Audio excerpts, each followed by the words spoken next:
Welcome to Current Affairs. My name is Nathan Robinson. I'm the editor-in-chief of Current Affairs magazine.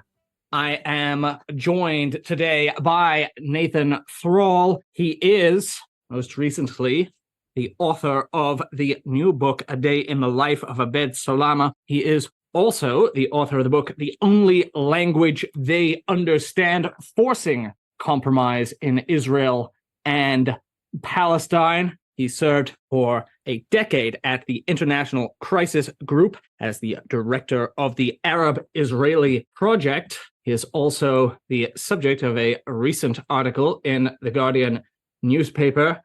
Guardian interview, It's Lonely Being a Jewish Critic of Israel. Nathan Thrall, thank you for joining us on Current Affairs today. Thank you for having me. In the recent interview you did with The Guardian, you say that you live in Jerusalem, and you say there's almost a post in 9/11 at the moment. Could you explain to us a little bit what you meant by that? You know, I have never seen this degree of intolerance for any sort of nuance in the discussion of Israel-Palestine, for any discussion of root causes, even just expression of sympathy for Palestinians living under occupation. And so we've seen events canceled in the UK and the US, hotels that are refusing to host long-planned Palestinian conferences, concert in London shut down, my own book event shut down in London by the UK police. And of course, you know, what made headlines was the prize in Germany that was going to be given to a Palestinian author. And I don't really know the details of that story. I've just been so inundated that I haven't been able to read it. But anyway, that also was thwarted. And you saw that the UK Home Secretary had said, now, the police, of course, are not going to follow through on this, but she had said that she'd recommended to the police to arrest anyone or to consider arresting anyone with a Palestinian flag. We saw in France that they were banning Palestinian protests. It's really a very, very difficult moment to speak with any kind of intelligence or nuance about this issue. Mm-hmm. And, I take it you invoke 9/11 because for those of us who lived through that and remember the mood, I don't know if you lived in the United States at that moment, but it was bleak. There was not really an ability to, as you say, speak intelligently. And there was a sort of national desire to strike back and, exact a toll in blood, a sense that we deserved to have our vengeance and didn't need to think about what the consequences might be. Yes. You've lived in Israel. Can you tell us what the mood is like in Israel? In some ways, it's strange because it seems as if in Israel there's always been a little more room for sensible discussion on Israel-Palestine than in the United States. I mean, it was shocking to me to open Haaretz after the recent Hamas attack and see, an editorial saying that the blame for this attack lies squarely with Netanyahu, which is not something you necessarily found in United States papers. So tell us a little bit about the public discourse and mood in Israel itself. So you're absolutely right. It's always been the case and continues to be the case today that there is much more room for discussion in Israel. The irony is that in the diaspora, you have pro-Israel organizations succeeding for years now in essentially outlawing pro-Palestinian speech by promoting something known as the IHRA definition of anti-Semitism, which is extremely broad and limits the ability to say the kinds of things that are said by, the deputy chief of staff of the Israeli army, or, recently the Netanyahu-appointed director of the Mossad, said that the situation is apartheid, that Israel is practicing apartheid. And this is exactly what the IHRA definition of anti-Semitism is meant to prohibit. So it's been an irony for a long time now and continues to be the case now in the wake of the Gaza war, that the conversation in Israel is much more open than it is in the United States and elsewhere abroad. The mood in Israel right now, when I say Israel, I mean the territory under Israel's control, For both Palestinians and Israeli Jews, right now feels like the darkest moment that we have experienced probably since 1948, when 750,000 Palestinians fled or were expelled from their homes and not allowed to return. And the worst part is that it's not just a feeling of despair over what is happening at this moment and what has happened in the last week and a half, but a feeling that we're just at the beginning of something even darker. And I know so many people, even people who are not actually grieving a specific loved one, but are just grieving, their future in this place and grieving for, the possibility of having their children raised in a normal place. Palestinians now are afraid to go out. The Israeli police are coming. They're asking to look at the cell phones of any young Palestinian man that they pass, searching the cell phones for any kind of images that they don't like or discussions that they don't like, and sometimes beating them, sometimes arresting them. And Palestinian families where the mothers are actually just weeping, frightened to let their young men go out, their boys who are teenagers, young men, to go out and just leave the home because they're afraid both of what the police might do to them and also what they might do to the police, out of a sense of outrage at what's happening in Gaza. And of course, Israeli Jews are in a state of mourning and shock. This was something beyond the worst nightmares, I have to say, of most Israeli Jews. I think we haven't even really absorbed or heard the full scale of the horrors that took place on October 7th. And I think that grieving is going to get a lot worse once we do learn more of the details. It's just a very, very bleak time. I've never been so dispirited over the future of this place. Since the grief will be followed by a lot of anger and a lot of fear, and the actions taken by people who are afraid and who are angry cannot be counted upon to be rational and humane. The thing about the mood in Israel right now is that on the one hand, we were discussing how the tolerance for dissent and criticism is much higher there, even in the wake of October 7th, than it is here. On the other hand, the sense of outrage and the desire for revenge is extremely widespread. And that's how you have not just right-wing commentators, journalists, politicians saying things that are genocidal in their intent, but also you have the center-left president of the country, somebody who went to school in New York City, was raised in a family of statesmen and diplomats. This is President Isaac Herzog getting up and saying there are no innocents in Gaza, and clearly setting the stage for even worse and more indiscriminate attacks against civilians than we've seen. Ron DeSantis here said something similar, and it was pressed on the question, well, what about, the half of Gaza that's children? And he said, to not back down. He said, well, the children are taught in school to hate Jews. So essentially, every child can be considered a budding terrorist, and we don't have to have moral qualms about doctrines of collective punishment. Yeah, it's here as well. It's shocking how people are justifying the cutting off of food, water, and electricity to 2.3 million people in Gaza who had absolutely nothing to do with Hamas's attack and were as surprised by it as Israelis were. Well, I want to get to the story of your book, because what you've been describing just there is dehumanization, seeing an entire population, indistinguishable monolith that thinks with one collective mind and acts in collective and therefore can be punished collectively. And in many ways, what you have been trying to do in your recent work, as I understand it,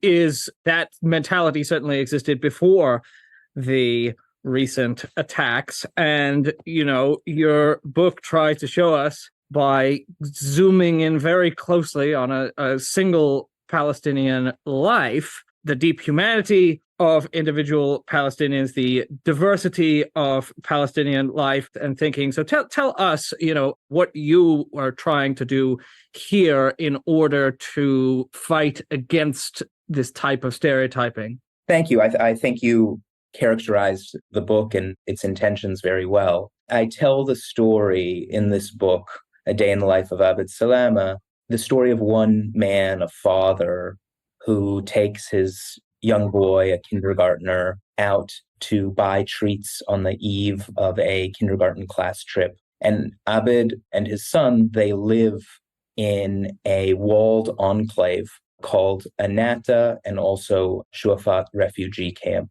And this enclave is just 2 miles from my home in Jerusalem. It's surrounded on 3 sides by a 26-foot tall concrete wall. A 4th side has a different kind of wall running through it. There's a segregated road, Route 4370, that runs on the 4th side of Anata, and in the middle of that road is another wall separating Palestinian from Israeli traffic. And these people live in a dense urban ghetto. This ghetto sits just underneath Israel's most prestigious university, the Hebrew University of Jerusalem. And down below, when you stand on the rather pretty manicured grounds of the Hebrew University, you can look down and see this area of utter neglect. About 130,000 people live in this crowded area. There is one central artery for all of these people to drive on. It has no lanes. It is barely wide enough for 2 cars to pass. When I come to visit the families whose story I tell in my book, I have to roll down my window and pull in my side mirror in order just to let the bus pass by me on this road. The municipal services, these people, half of this enclave is within municipal Jerusalem. It's territory that Israel annexed in 1967, and the other half is unannexed. But the entire area, you couldn't tell which part is formally, as far as Israel is concerned, part of the state of Israel and which part is part of the unannexed West Bank. It's just one area of total neglect. Half of these people are paying municipal taxes and getting no services. Even emergency services will either refuse to go in or be prevented from going in without an army or police escort. And what I do in the book is I tell the story of this father, Abed, who lives in this walled ghetto just 2 miles away from me, and how his son, Milad, goes on a kindergarten class trip one morning. They are going to a play area that is rather distant from them. And the only reason that they're going to such a distant play area is that they cannot go to much closer ones just on the other side of the wall in the settlement of Pisgat Ze'ev. And so what this bus does is it follows the winding, snaking path of the concrete wall. And after they pass a checkpoint, they're struck by a giant semi-trailer that's on its way to a settlement quarry where it is, hauling rocks that will be used in order to help pave the roads in Israel. So this bus is struck by this semi-trailer. It flips over, catches fire, and the only people around are Palestinian bystanders who come and try to rescue these kindergartners from a burning bus. Because this area is one of total neglect, every single kindergartner is evacuated just by individuals in private cars before the first Israeli fire truck arrives on the scene more than a half hour later. And Abed and other parents rush to the scene. When they get there, all the kids have been evacuated. Abed is asking the crowd, where are the kids? He's told different rumors. Some are in a military base just a minute up the road. Some are in Jerusalem hospitals. Some are in the hospital in Ramallah. He himself has a green-colored West Bank Palestinian ID, which means that he cannot enter Jerusalem. And it is in fact true that the kids were taken to different locations based on the color of the ID that the Palestinian bystanders had who hauled the kids off. So if you had a blue Palestinian ID that allows you to enter Jerusalem, you would take the kids to the nearby Jerusalem hospitals, which are far superior. And if you had a green ID, you were driving off in a different direction to the Ramallah hospital, or a couple people went to Nablus. And so Abed doesn't know where his son is. He's told all these rumors. He himself cannot enter the military base. He cannot enter Jerusalem. And so he goes to the Ramallah hospital. And I tell the story of how Abed spends the next 24 hours of his life, more than 24 hours of his life, trying to find his son and navigate his way through this bureaucracy of occupation that controls his life. And it's called, A Day in the Life of Abed Salama, but it's really more than that. It's about Abed's entire life. And it's about the degree to which the system reaches into the most intimate details of his life and the lives of those people, or the people around him, to such a degree that at one point, Abed even chooses a marriage partner, seeking out somebody who has a specific color ID so that he can retain his higher paying job in Jerusalem and continue to access the city. Right. Now, there's a few things that struck me as you were talking about the situation you describe. And one of them is that, this tragedy, the loss of his son, this horrible accident, this accident is not counted as a death caused by the occupation in any official statistics. But what you are describing there is the way that the system that has been built, the things that it causes, the chain of events that is unleashed by, building a wall, by designing roads certain ways, by giving certain permissions. These things set up this accident. These things are in law what they call but-for causes. But for the existence of this would not have happened. And so you're drawing our attention to a horrific thing that happened that is, I guess, officially an act of God, but is not, when you examine it closely, in any real sense, an act of God. That's very well put. That is exactly what the book aims to show, without presenting that as a thesis up front, but rather to describe in detail what transpired, to show the perspectives of the Israeli emergency responders, the founder of the Israeli settlement just adjacent to the accident site, the Israeli commander of the local Binyamin Brigade who is attending to the scene of the accident. Through all of these people, the architect of the wall who describes why this area was selected to be walled off. Why was the route in this place chosen in that way? Well, the answer is very clear. There is an Israeli policy to try and minimize the number of Palestinians who are present in the heart of Jerusalem. And they chose the route of the wall. The reason Abed Salama and these other parents are living in a walled ghetto is because Israel they selected a densely populated urban area that they could lock off, so that Israel was relinquishing the minimum amount of land while excising the maximum number of Palestinians from the heart of the city. And so the book aims, as you say, to show how something that was, on the face of it, an accident, was in fact not so accidental when you think about all of the policies that were put in place to ensure that the chain of events that occurred on that morning occurred in the way that they did.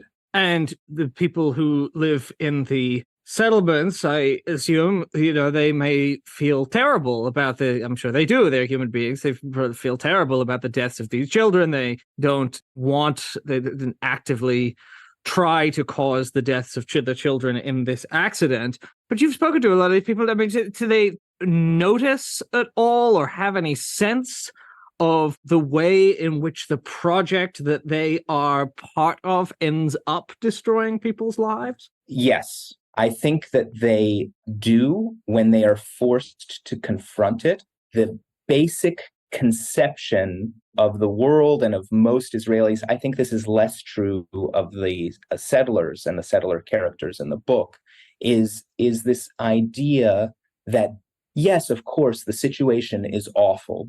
Of course, when you look at it, it is a moral catastrophe. This cannot go on, but it's temporary. Obviously, it's temporary. And so let's discuss, what kind of future we ought to have. And in the meantime, this doesn't seem that way to me, but this situation that is claimed to be temporary, which is decades long, more than half a century long, continues. And so, to answer your question specifically about some of the settler characters in the book, there were conversations I had with them where I said to one in particular who actually lives in a settlement that is on the family land, in part on the family land of Abed Salama, I asked him, do you think that Israel has a responsibility for the lives of these people? And he took a long pause and he said, maybe. And that to me felt like a real concession from him. But in his daily life, no one is asking him that question. He is not forced to confront that question because there's a wall. There's a mental wall, there's a physical wall. Yeah, well, he happens to be a settler who is on the land of Anatta, so he's actually on the other side of that wall also, although he can travel into Jerusalem seamlessly on a highway and on this segregated road that I mentioned. I think that part of the durability of this system is that most Israeli Jews do not have to really think about it. Even the most well-meaning anti-occupation, left-wing Jew would really have to go out of his way to be exposed to it and to think about it and to do something about it. Most Jews in Tel Aviv don't have to confront this reality at all. Well, one of the things that comes across in the book is that, for Palestinians living under occupation, I mean, you can't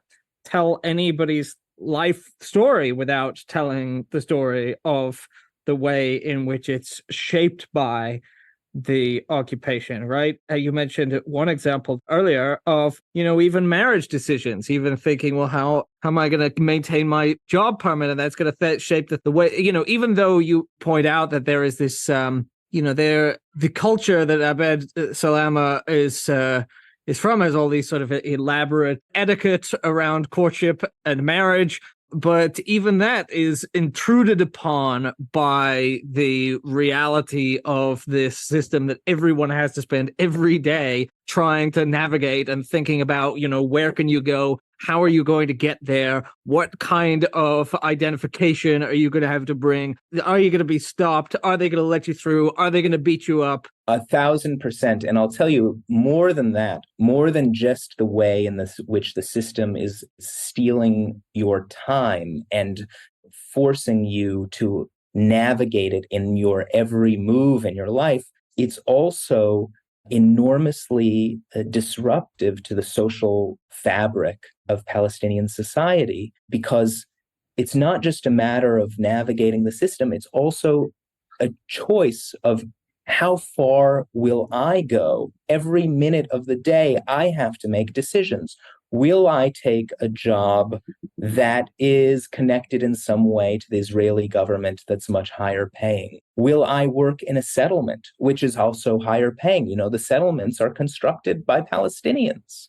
Will I have a coffee with the Israeli security official who wants to give my mother a permit for cancer treatment inside Israel. And he wants to start off with some innocent questions. When do I end that conversation? When he starts asking me about the mood in my town, or about, what my neighbors have been saying about current events. And so these choices confront everybody every day. And you look around you and you see, hey, the driver of the semi-trailer, he lived across the street from Abed, and his family came from a different part of the West Bank where it is impossible to get a blue ID that allows you to enter Jerusalem. So when he moved to Anatta, he and his family moved to Anatta, and that family got blue IDs. Everyone in Anatta was sure that they were working with the Israelis in some way. And just the very fact that Palestinian society has survived this, and that they've maintained these intimate familial and social ties despite this cloud of suspicion that falls over anyone for doing the most basic things to maintain their lives and their livelihoods. One of the things that struck me in this book, and I think it will strike most readers, is the number of maps and diagrams of the places that you're talking about. And I mean, I take it, that you felt in putting this together that you can't, that a U.S. reader, a reader who has not been to these places, can't understand this man's life, can't understand what this man, the forces that shape it, without looking at the political geography here, without understanding how everything is arranged, where the walls are, where the gates are, where the roads are, which areas are under whose control. Because it seems to me like, everything about this man's life is affected at every moment by the things that you draw on these maps. Yes.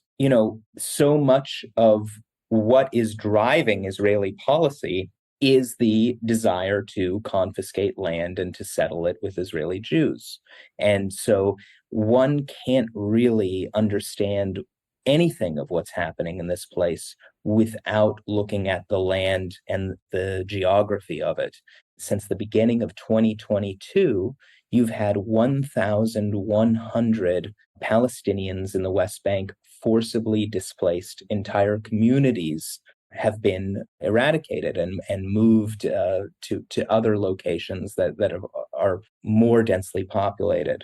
So land is central to understanding the policies that are in place in order to prevent Palestinians from resisting the theft of their land. I don't know how hard you had to work in this book to not write in a tone of anger, but it is hard for me as a reader not to feel a certain anger as you see the kinds of humiliations, the kind of totally avoidable petty bureaucracy, the kind of small-minded cruelty, and the kind of indifference that forces this father going through the worst thing that a father could go through to have that compounded by having to deal with what I can only describe as a bunch of bullshit. You're very much a journalist in this book. You've described this in a somewhat of a neutral tone, but I take it you want us to feel a little bit of that anger. Yes, I'm glad to hear that you say that you felt that I took a cool or neutral tone, because that was absolutely my desire. I didn't want, my voice screaming from these pages. The facts themselves are so devastating that I felt there would be a far greater power in letting them speak for themselves. Yeah, I mean, I want people to read this because I really do feel as if, just zeroing in on one guy, one Palestinian man going through something that is ostensibly unrelated to the occupation, an ordinary human tragedy, allows you to get so much of a glimpse as to what it feels like to live with this every day. And I feel like, especially right now, where everything before a week ago is all of a sudden forgotten, bearing in mind what it is like to live with this every day is so critical. I'm so gratified to hear you say that, because you've read the book exactly as I hoped it would be read. And it's very much connected, as you say, to this moment, because my intention with this book, it would have been easy for me to choose some other kind of event, an invasion of a West Bank town, a war, an episode in the Second Intifada. Those kinds of things would much more naturally be the subject of a journalist's book on Israel-Palestine. And I very much did not want to choose an event that could be exceptionalized. I wanted to avoid the very pattern that we see today, which is, let's only look at this place when there's an eruption of violence, when there is a war in Gaza. And then when that happens, we're horrified and we're focused rightly on ending that right away. But it ends there. All of these calls for calm that have happened with each of these Gaza wars that we've seen. What is the calm that is being called for? The calm that is being called for is the reality in this book, which we should not accept. We're all seeing Gaza wars and then asking, let's just get back to where we were. Where we were is unacceptable. Where we were is a moral catastrophe. And what this book aims to do is specifically to put our attention on the everyday lives of both Jews and Palestinians living in this clearly unjust system, and to attempt to have people, as you say, feel viscerally what it is to live in it. And my hope is that as a result of feeling that, to feel renewed motivation to end our own complicity in it. Well, let me ask you then, in the current moment, you talk of ending our complicity. You must have thought, you are an American, I am an American. Our country obviously is in many ways responsible for every single policy of the state of Israel due to our now almost unwavering support for Israel, financial and otherwise. What do you think the message that Americans need to hear right now is? Joe Biden obviously just made this trip to Israel to tell Netanyahu he's got his back. There was just a protest yesterday at the Capitol to call for a ceasefire. What is the message that you are giving to your fellow American citizens at the moment? I mean, at the bare minimum, the United States needs to call for the end of collective punishment of 2.3 million people in Gaza. The fact that the Israeli government is openly declaring that it is collectively punishing 2.3 million innocent people, depriving them of food, water, and electricity and fuel, forcing 1.1 million people, telling them that they must leave northern Gaza. It's unclear when they can return. And the Israeli government is also openly stating that it is bombing indiscriminately. I mean, the IDF spokesperson saying that our goal is damage, not precision. The fact that the United States is not opposing these things publicly and is in fact giving a green light to them makes them complicit, not just in a moral sense, but in a legal one. And of course, I don't have any hope that the International Criminal Court, which is currently investigating the situation in occupied Palestinian territories, I don't have any hope that they're going to do much against U.S. complicity. But it's something that they can look at and should look at, especially in light of the green light for war crimes. And so would you say, I mean, obviously I asked someone who'd written a book on Israel-Palestine on our last episode, what would be the least worst policy option for Israel to respond to the attacks by Hamas, and gave a somewhat unsatisfactory answer. Obviously, minimizing eliminating collective punishment, illegal collective punishment seems a good moral baseline. But as Israelis say to you, well, look, we have to do something. we have to act. We were attacked. Hamas must be prevented from doing anything like this ever again. What would you have us do? What do you say to someone who says that to you?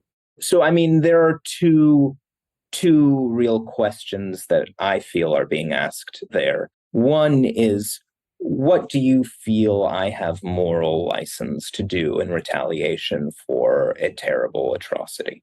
The second question is, what ought Israel do in a more strategic sense? Because the elimination of Hamas, the stated goal of Israel, that you cannot eliminate Hamas. You can eliminate Hamas's control of Gaza. Even that is a very, very difficult undertaking. There is no Israeli strategy to actually achieve any of its stated goals. It will either have to walk down those goals or find itself in a total morass. It does not have another entity that can take over Gaza. It does not want to sit there and bleed out in Gaza and have its own, Vietnam there. So it is going to be extraordinary, bloody, if there is an Israeli ground invasion. There almost certainly will be one. The Israeli public sees this attack rightly as a qualitatively different kind of attack, the one that occurred on October 7th, and they will demand of their government a qualitatively different answer. And the problem is that the government doesn't have an answer that would actually address the problem.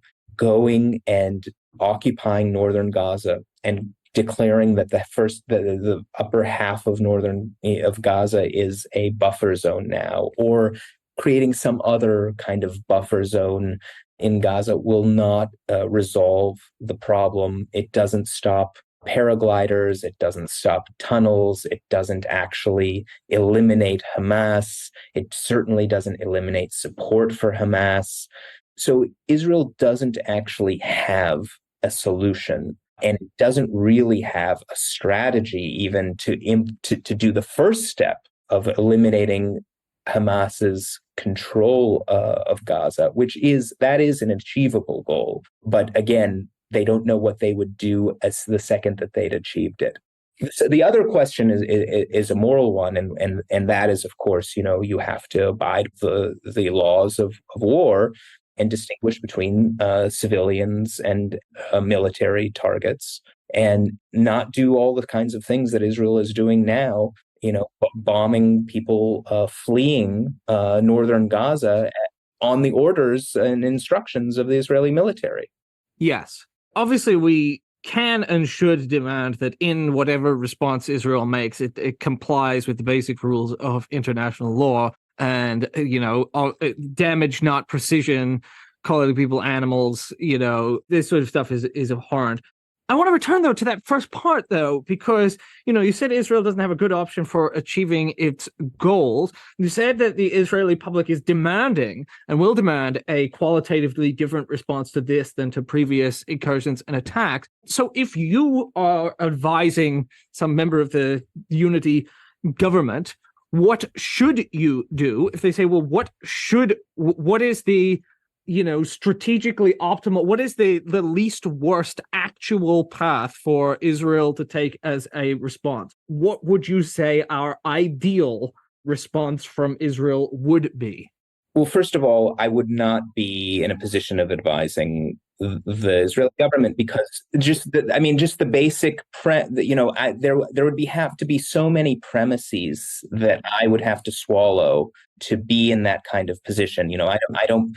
Their goal is to return to a situation that exists now and has existed for decades and is the subject of my book, where under Israeli control from the Jordan River to the Mediterranean Sea are 7 million Israeli Jews, 7 million Palestinians. The vast majority of those Palestinians live without basic civil rights. And the goal of the unity government, the goal of the center left, the goal of the right, they all share the goal of returning to that deeply unjust system of, that we all refer to as the status quo. So that, all of my recommendations would be oriented around ending that system in addition to achieving a ceasefire right now. But for those who are inside the Israeli government now and are thinking strategically and paid to think strategically about what is the least bad outcome for Israel, I am sure that what they are thinking about is the potential for maintaining a buffer zone by reoccupying parts of Gaza, asking how they could put international forces there in place of Israel, what kinds of guarantees they could get from the international forces that they would actually go after any militants inside of Gaza. And it will be very difficult to find any international parties who will be willing to occupy Gaza for Israel.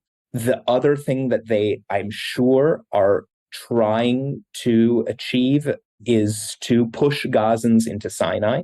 That is the fear of every Gazan and particularly those who have been directed to flee from the north to the south. They feel it's the first step before Israel tries in one way or another to push them into Sinai. Egypt wants to avoid that at all costs. You can read between the lines in Blinken's statements following his meeting with Sisi that the U.S. was delivering this message on behalf of Israel and was testing the waters. When you see what Blinken said the other day after having met with Sisi, he did not categorically reject the idea on moral and legal grounds that Palestinians should not be removed from their homes, should not be removed from Gaza. He said, we have discovered that this idea in conversations with our regional partners, we have discovered that this idea is a non-starter, therefore we are not pursuing it. It was unbelievable to hear the American Secretary of State say that. I mean, admitting that he had been actually attempting to sell this Israeli idea to regional partners. So the options to return, the options for Israel, a buffer zone is one. The bloodiest, which I think they really want to avoid, is a reoccupation of urban centers within Gaza. I think if they tried to do a buffer zone, it would probably be in the less populated areas, the 30% of mostly kind of farmlands on the edge of Gaza. They will think if they cannot get an international force to go in, they will think about trying to get the PA to go in. That will be extremely difficult, both in terms of the willingness of the PA to come in on the backs of Israeli tanks, but also just the ability of the PA to do that. The PA is more in peril today than it has ever been. There were massive protests against the Palestinian Authority in city centers in the West Bank, people calling on Abbas to resign, people calling the PA collaborators with Israel, and you had PA jeeps driving into protesters in city centers in the West Bank. So it is a very, very fraught moment for the PA, and the worst nightmare for Israel is that what Hamas's attack precipitates actually much more strategically consequential than who winds up controlling a buffer zone in Gaza is if the PA were to collapse. That is a strategic nightmare for Israel, and there is no international force that will be willing to come in and do Israel's occupation for it in the West Bank. Well, I suppose the last question that I had for you is, have you been in contact with Abed Salama since the recent disaster? And do you know how he and his family are feeling right now? Yes. So Abed and I were on book tour together for the last weeks, and we were in the United States prior to the attack on October 7th. The next day, we had to fly to London, and we were in the UK for a week. And now we've been back for most of this week in the US together. And just yesterday, he flew back to be with his family. It was just too difficult at this time to be away from them. The people in the enclave that he lives in are suffering economically because there's a huge spike in violence and settler violence in the West Bank. After October 7th, many people who work in settlements, which is a much higher source of income, and whether you personally work in a settlement or not, every family is dependent on other members of the family who work either in Israel or in settlements. And so the town of itself, of Anata, where he lives, on the day of the attack, there are two exits to the town, one toward Jerusalem for blue ID holders, one toward the rest of the West Bank. Israel shut down both of them. 130,000 people were trapped in there. Eventually, Israel eased those restrictions and people can move. But for example, Abed's son works in Ramallah, and his employer told him, do not come to work. It's unsafe because of the settler violence for you to just drive on the road from Anata to Ramallah. There were armed settlers who wanted to enter Anata the other night, and the Israeli army prevented them from entering. It feels like a very, very dangerous time, and he simply did not feel comfortable continuing the book tour and being away from his family. So he's now on his way back. Yeah, so the book is A Day in the Life of Abed Salama, Anatomy of a Jerusalem Tragedy. For more of the policy background to the conflict, people can pick up Nathan Thrall's previous book, The Only Language They Understand, Forcing Compromise in Israel and Palestine. Nathan Thrall, thank you so much for joining us on Current Affairs today. Thank you for having me.